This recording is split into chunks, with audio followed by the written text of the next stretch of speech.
सबको नमस्कार, प्रणाम, सत श्री अकाल। हेलो नमस्कार दोस्तों, दिल्ली के प्रादेशिक समाचार के स्टूडियो में आप सभी का बहुत बहुत स्वागत है। दोस्तों यहाँ पर आपको देखने को मिलेगा दिल्ली से जुड़ी सारी बड़ी खबरें, मुख्य समाचार, ब्रेकिंग न्यूज अपडेट के रूप में, इसलिए वीडियो को शुरू से अंत तक जरूर देखिएगा। दोस्तों वीडियो को प्यारा सा लाइक और चैनल को सब्सक्राइब जरूर कर लीजिएगा ताकि दिल्ली से जुड़े कोई भी खबरें छूटे ना पाए। चलिए दोस्तों टाइम वेस्ट न करते आगे बढ़ते हैं खबर की ओर। दिल्ली एनसीआर मौसम हुआ सुहाना, झमाझम बारिश से गिरा तापमान। दिल्ली एनसीआर में बुधवार दोपहर बाद मौसम सुहाना हो गया। गर्मी से झुलस रही दिल्ली एनसीआर के झमाझम बारिश ने राहत मिली है और तापमान में गिरावट दर्ज की गई है। बीते कुछ दिनों से इलाके में गर्मी के चलते लोगों को काफी दिक्कतों का सामना करना पड़ा था। अनुमान है कि बुधवार को हुई बारिश के बाद राष्ट्रीय राजधानी क्षेत्र में मानसून एक्टिव हो जाएगा। बारिश के बाद दिल्ली एनसीआर के कुछ इलाकों में जहाँ जलभराव की समस्या हुई तो वही ट्रैफिक की रफ्तार भी धीमी हो गई है। मौसम विभाग ने दिल्ली में बुधवार को हल्की से मध्यम बारिश होने का अनुमान जताते हुए येलो अलर्ट जारी किया गया। विभाग के अनुसार शहर में अगले 3 दिनों तक आमतौर पर बादल छाए रहेंगे और हल्की बारिश होने या गरज चमक के साथ छींटे पड़ने के आसार जताए जा रहे हैं। राष्ट्रीय राजधानी दिल्ली बुधवार को सुबह न्यूनतम तापमान सामान्य से 1 डिग्री अधिक 28.2 डिग्री सेल्सियस दर्ज किया गया था। अधिकतम तापमान 33 डिग्री सेल्सियस के आसपास रहने की संभावना जाहिर की गई है। दिल्ली में ड्रग्स तस्करी का पर्दाफाश, पुलिस ने 6.5 किलो ड्रग्स के साथ 4 महिलाओं को किया गिरफ्तार। दिल्ली पुलिस के एंटी नारकोटिक्स सेल ने 4 महिला ड्रग्स तस्करों को 6.5 किलोग्राम ड्रग्स के साथ गिरफ्तार किया है। एक अधिकारी ने बुधवार को यह जानकारी दिया। आरोपियों की पहचान नीलम, सुनीता, अनीता और सावित्री के रूप में हुई है। डीसीपी एम हर्षवर्धन ने कहा कि एंटी नारकोटिक्स सेल के कर्मचारियों को सूचना मिली कि कुछ महिलाएं मुजफ्फरगढ़ के अनाज मंडी के पास इंदिरा बाजार में ड्रग्स बेच रही है। डीसीपी ने कहा कि सूचना पर कार्रवाई करते हुए इंदिरा बाजार में एक जाल बिछाया गया जहां पर 4 महिलाएं संदिग्ध पाई गई। नारकोटिक्स सेल की टीम ने चारों महिलाओं को संदेह के आधार पर पकड़ लिया। उनकी तलाशी के दौरान उनके कब्जे से अवैध गांजा बरामद किया गया। पुलिस ने बाबा हरिदास नगर थाने में एनडीपीसी एक्ट की धारा 8 और 20 के तहत मामला दर्ज कर सभी महिलाओं को गिरफ्तार कर लिया गया है। साथ ही पुलिस ड्रग्स सप्लायर की तलाश कर रही है। अग्निपथ योजना के खिलाफ दायर याचिकाओं पर दिल्ली हाईकोर्ट में 25 अगस्त को होगी सुनवाई। दिल्ली हाईकोर्ट ने बुधवार को कहा कि वह सशस्त्र बलों में भर्ती संबंधित केंद्र की अग्निपथ योजना के खिलाफ दायर सभी याचिकाओं पर 25 अगस्त को सुनवाई करेगा। सुप्रीम कोर्ट द्वारा यहां स्थानांतरित की गई याचिकाओं से जुड़े दस्तावेज अभी तक नहीं मिल सके हैं। हाईकोर्ट के सॉलिसिटर जनरल तुषार मेहता ने सूचित किया कि सुप्रीम कोर्ट ने 19 जुलाई को यहां योजना को चुनौती देने वाली सभी याचिकाओं को स्थानांतरित कर दिया था। सुप्रीम कोर्ट ने अपने सामने लंबित उन सभी जनहित याचिकाओं को मंगलवार को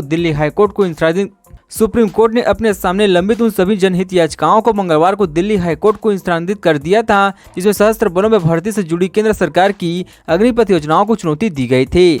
सुप्रीम कोर्ट ने केरल, पंजाब, हरियाणा, पटना और उत्तराखंड हाईकोर्ट से इस योजनाओं के खिलाफ उनके यहाँ दायर सभी जनहित याचिकाओं को या तो दिल्ली हाईकोर्ट में स्थानांतरित करने या फिर उन पर तब तक फैसला निलंबित रखने को कहा गया था जब तक दिल्ली हाईकोर्ट अपना निर्णय नहीं ले सकता। पालतू जानवरों का घर छोड़कर जाने की टेंशन खत्म, कुत्ते बिल्लियों के लिए पार्क डेवलप कर रही है एमसीडी। दिल्ली में जो लोग पालतू जानवर पालते हैं उनके लिए अच्छी खबर सामने आई है। जिस तरह बच्चों के लिए खेलने का पार्क होता है उसी तर्ज पर अब राजधानी में पालतू कुत्ते बिल्ली के लिए खास पार्क बनाई जा रही हैं। दिल्ली नगर निगम पालतू कुत्ते और बिल्लियों के लिए एक विशेष पेट पार्क विकसित कर रही है। लंबे इंतजार के बाद जंगपुरा में करीब 1 एकड़ से अधिक क्षेत्र में इसका निर्माण कार्य शुरू किया गया है। बता दें कि इस पार्क को बनाने के लिए कोई खास जगह नहीं निर्धारित की गई है, बल्कि एमसीडी के ही एक पुराने पार्क में इसे बनाई जा रही है। इस पार्क में कुत्ते और बिल्लियों के लिए बिना जंजीर या बिना पट्टा बांधे खुला छोड़ा जा सकता है। वहीं पार्क में पशु चिकित्सा केंद्र खोलने की सुविधा, जानवरों के लिए खाना और सामान की बिक्री के लिए स्टॉल उपलब्ध होगा। दिल्ली में हर किसी को नहीं मिलेगा सस्ती बिजली, सब्सिडी चाहिए तो करना होगा यह काम।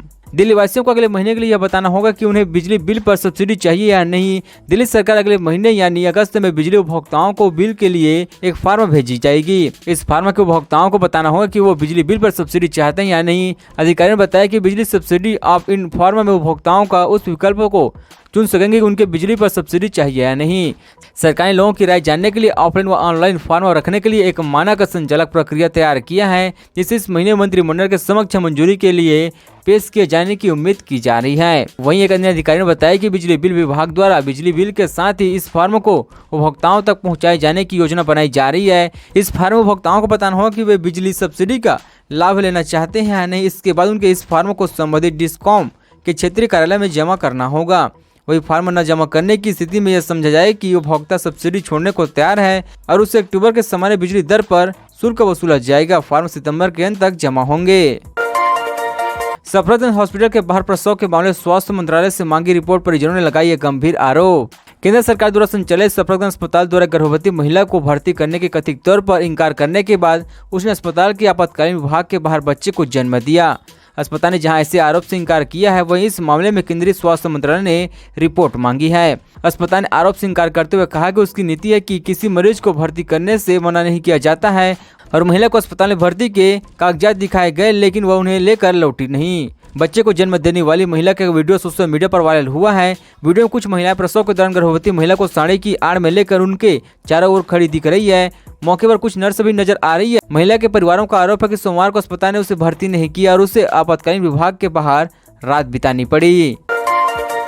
अडल्ट न्यूज के को फाउंडर मोहम्मद जुबैर को सुप्रीम कोर्ट से बड़ी राहत। यूपी की सभी एफआईआर में मिली अंतरिम जमानत। Chat check website adult news के संस्थापक मोहम्मद जुबैर की याचिका पर बुधवार को सुप्रीम कोर्ट ने फैसला सुना दिया है।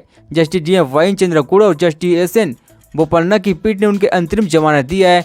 सुप्रीम कोर्ट ने अपने फैसले में कहा कि हम बाकी सभी मामलों में याचिकाकर्ताओं को अंतरिम जमानत दे रही हैं। उसे अनिश्चित समय तक हिरासत में बनाए रखना उचित नहीं होगा। कोर्ट ने यह भी कहा कि यूपी में दर्ज सभी एफआईआर दिल्ली पुलिस की स्पेशल सेल को ट्रांसफर किए जा रही हैं, क्योंकि दिल्ली में दर्ज केस और यूपी में दर्ज केस मिलते जुलते हैं। इसके अलावा कोर्ट ने कहा कि यूपी पुलिस की तरफ से गठित एसआईटी निरस्त की जा रही है। याचिकाकर्ता चाहते तो अब दिल्ली हाईकोर्ट में एफआईआर रद्द करवाने की याचिका दाखिल कर सकता है। इसी मामले से जुड़े किसी नई एफआईआर में भी गिरफ्तारी न हो। दिल्ली के स्कूल में नॉन प्लान एडमिशन के लिए इस तारीख को आयोजित होगी परीक्षा, ऐसे होगा पेपर पैटर्न।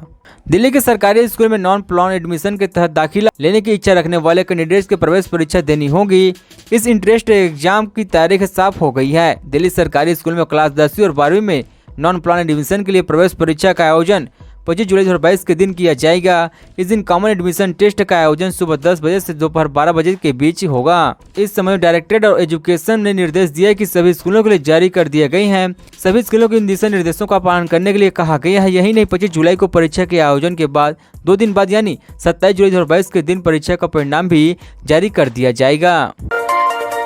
दिल्ली यूनिवर्सिटी में होगी पेटेंट नियमों की पढ़ाई, जल्द शुरू होगा कोर्स, ये है तैयारियां। दिल्ली विश्वविद्यालय जल्द ही नया कोर्स लॉन्च करने की तैयारी कर रही हैं। ये कोर्स पेटेंट नियम पर होगा और सब कुछ योजनाओं के मुताबिक चला तो जल्द ही ये शॉर्ट टर्म सर्टिफिकेट कोर्स के रूप में इंट्रोड्यूस कर दिया जाएगा। इस कोर्स के तहत पेटेंट नियम की विस्तार से जानकारी दी जाएगी। इसमें देश भर के स्कॉलर, स्टूडेंट और टीचर्स एडमिशन ले सकते हैं। इस कोर्स का सिलेबस तैयार करने की तैयारी चल रही है। इस कोर्स के लॉन्च करने की तैयारी जोरों पर है। हो सकता है कि यह कोर्स इसी एक एडमिशन सेशन से लॉन्च कर दिया जाए। एक लंबे समय से इस तरह के कोर्स की जरूरत महसूस हो रही है, तो अंततः अब पूरी होने वाली है।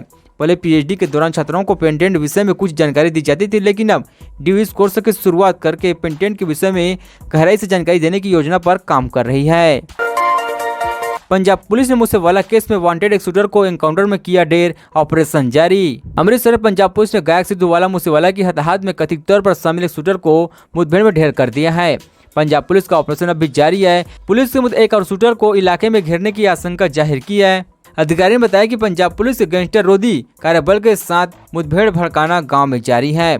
आधिकारिक सूत्रों के अनुसार बदमाश जागरूक सिंह रूपा और मनप्रीत सिंह उर्फ मन्नू कुसा गायक सिद्धू मूसेवाला की हताहत में कथित तौर पर शामिल थे। ये दोनों फरार हो गए थे। उन्होंने बताया कि बल के इलाके की घेराबंदी कर ली गई है। गौरतलब है कि गायक शुभदीप सिंह सिद्धू उर्फ सिद्धू मूसेवाला की 29 मई को मानस गांव में कुछ लोगों ने गोली मारकर हताहत कर दी थी।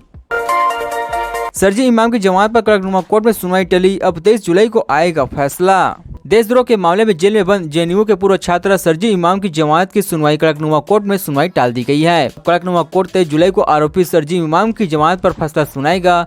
भड़काऊ भाषण देने के मामले में आरोपी सरजी इमाम ने सुप्रीम कोर्ट के निर्देश के बाद दिल्ली की अदालत का दरवाजा खटखटाया था। हाल ही में सर इमाम ने आरोप लगाया था कि तिहाड़ जेल में उनके साथ मारपीट हुई है। इमाम ने कहा कि उसकी सेल में 8-9 लोग जेल में घुस गए थे और उन्होंने उसके साथ मारपीट की। सरजी इमाम ने आरोप के बाद अदालत ने गुरुवार को सीसीटीवी फुटेज मांगा। इसके साथ ही अदालत ने जेल अधीक्षक और अचानक निरीक्षक के नाम पर सेल में गए कैदियों के रजिस्ट्रार को भी अगली सुनवाई के दौरान मांगा गया है। दोस्तों, खबरों का सिलसिला बस यहीं तक। दोस्तों, वीडियो जानकारी आपको अच्छा लगा, वीडियो को प्यारा सा लाइक कीजिए। दोस्तों, आप दिल्ली निवासी हमारे चैनल को सब्सक्राइब करके दिल्ली जुड़ी सारी बड़ी खबर इस तरह से मिलते रहे। चलिए दोस्तों, अगली वीडियो में मिलते हैं। जय हिंद, जय भारत।